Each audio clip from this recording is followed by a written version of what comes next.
you said something very crucial that I really like, especially comparison. And very often I heard that it's a huge mistake of comparing with others, because sometimes it's really hard, they have different paths, different lives, and the best way is to comparing with yourself yesterday, of yourself before.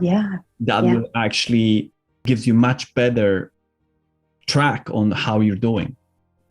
And that actually really fits well with that spiritual piece, because spiritual is about your sense of achievement as opposed to competitiveness, which is exactly what you're talking about, Kristof, right? If you compare yourself to others and you're in competition with others, then you're not running your own race, right? What's your race? What is the race that you're in?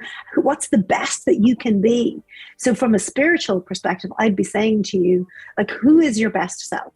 Who are you when you show up at a peak performance? Every single one of us has a moment that we can remember where we were firing on all cylinders, everything was going really well, and we were proud of ourselves.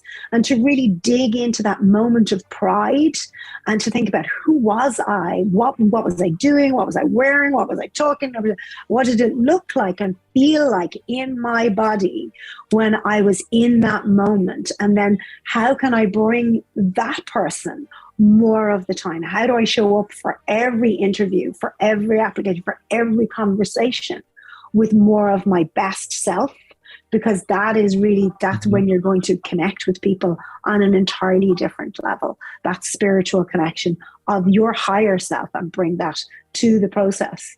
And that is where we bring love to work, right? So love is one of those words that we have kept out of work for a long time.